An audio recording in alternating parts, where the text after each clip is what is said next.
안녕하세요. 크립토피아입니다. 오늘의 코인 정보 공유해 보도록 하겠습니다. 영상 시작에 앞서서 좋아요와 구독 부탁드립니다.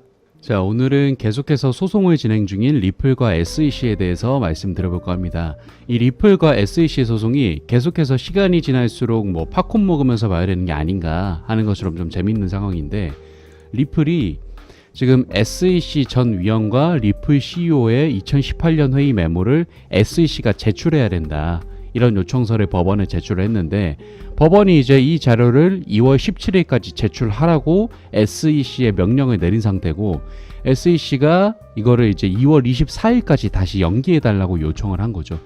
여기에 리플은 SEC에 시간을 주지 않으려고 연기시키면 안 된다, 바로 제출하라고 해라, 이런 요청서를 법원에 다시 냈습니다.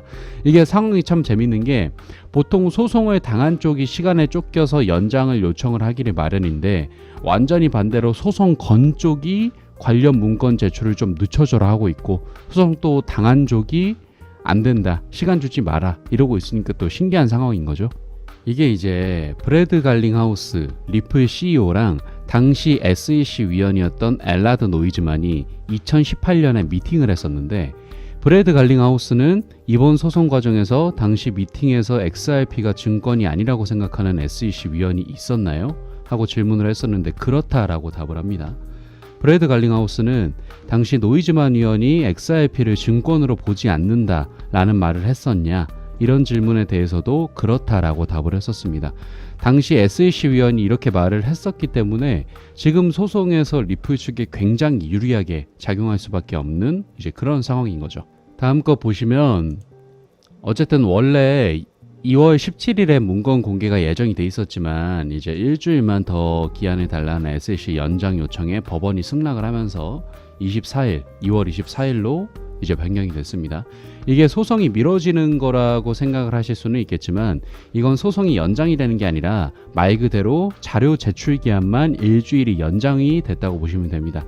SEC 측에서도 이게 연장돼도 소송이 연장되는 건 아니라고 말을 했었는데, 사실상 이 문건이 굉장히 중요하다 보니까 SEC도 계속해서 연장을 하면서 그에 따른 대응을 준비하고 있을 것으로 생각이 되고 있습니다. SEC 입장에서는 이제 불리한 문건이니까 과연 어찌 대응할지 궁금해지고 있는 상황이죠. 자, 다음 기사로 가서 보면, SEC 위원장 게리 겐슬러가 대부분 토큰은 증권이며 SEC의 엄격한 규정에 따라야 한다라는 확고한 입장을 가지고 있습니다. 암호화폐 거래소들이 올해 디지털 자산 시장 감시 감독의 1차 대상이고, 앞으로 몇 달 안에 이 거래소들이 SEC의 직접 감독을 받기 위해서 단계를 밟기를 바란다, 이런 식으로 지금 말을 하고 있죠. 여기에 따라서 이제 당연히 암호화폐 업계는 SEC 이런 방침에 대해서 반발을 하고, 기존 규제의 틀로 가상자산을 달아서는 안 된다라고 주장을 하고 있는데, 일단 암호화폐 규제 권한을 SEC가 독점하려고 하고 있는 상황에서 옛날에 구 SEC 기업금융국장 윌리엄 힘머는 비트코인과 이더리움은 증권이 아닙니다 라고 하면서 이더리움 시세를 띄우기 위해 노력을 했었고, 이더리움은 증권 아니고 리플은 증권이다 라고 소송을 걸었죠. 지금 상황은 소송도 이겨야 되고 여기에 암호화폐 규제 권한도 가져와야겠다 라고 하고 있기 때문에 대부분의 암호화폐가 증권이라고 말을 하고 있는 거죠. 이런 게리 겐슬러의 말이 맞다 라고 되어버리면 사실 지금 미국의 암호화폐 시장은 전쟁터가 될 수가 있죠. 이렇게 되면 비트코인, 이더리움 다 소송 대상이 될 수가 있는 것이기 때문에 미국 암호화폐 시장에 대한 전반적인 엄청난 리스크가 동반이 될 것이고, 시장 전체가 폭락이 될 요소가 되는 건데, 미국 정부에서도 당연히 이런 것을 원하지는 않겠죠. 근데 여기까지 와서 암호화폐가 다시 증권이다 라고 말해버리면 SEC의 말 바꾸기도 말이 안 되는 거고, 암호화폐 규제권까지도 날아가 버리기 때문에 딜레마에 빠지게 됐다고 볼 수가 있죠. 자, 지금 상황에서는 사실 리플 쪽에서는 큰 걱정이 없겠죠. SEC가 이렇게 앞뒤 다른 논리로 들이대고 있는 거고, 소송에서도 계속 유리하게 작용하게 될 것은 당연하겠죠. 이렇게 돼서 리플이 소송에서 이기면 당연히 좋은 것이 되는 거고, 만약에 진다고 하더라도 이후에 SEC가 이더리움이나 다른 암호화폐가 증권이다, 이렇게 다시 소송을 걸게 될 건데, 이렇게 되면 암호화폐 업계가 과연 미국 시장에 호의적일 수가 없겠죠.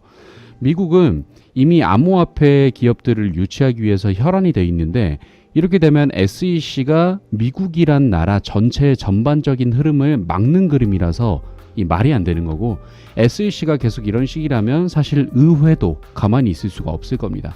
지금 시점에서 SEC가 무난하게 끝내는 최선의 방법은 합의라고 생각을 하고 있는 건데, 이 합의를 안 하고 계속 간다고 했을 때 지금까지 나온 이런 정황들을 뒤집을 만한 명확한 반박 증거가 과연 있을 수가 있는 건지 의문이 듭니다.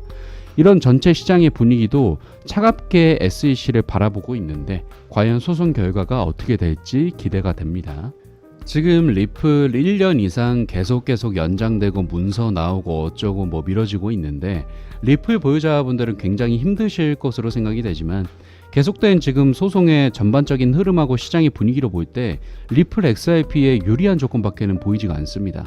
일전에도 말씀드렸듯 리플 XRP는 생태계 확장을 엄청나게 넓히면서 발전을 하고 있기 때문에 마지막 남은 언덕으로 볼 수 있는 SEC와의 소송만 잘 해결이 된다면 그 가격 상승은 $5, $10까지도 노려볼 수 있다고 생각을 합니다. 그럼 여기까지 긍정적으로 리플에 대한 입장을 바라봐보면서 오늘의 브리핑 마무리하도록 하겠습니다. 마무리로 저희 크립토피아 영상 하단 고정 댓글에 보시면 저희 소통방으로 들어오실 수 있는 링크가 있습니다. 저희 크립토피아는 일체 유료 정보료 없이 저희 코인 투자자들끼리 정보를 교류하고 또 본인의 보유 코인이나 상담 역시도 도와드리고 있으니까 부담 없이 참여하셔서 같이 공유하며 유익한 소통 채널이 되고 싶습니다. 많은 참여 부탁드립니다. 감사합니다.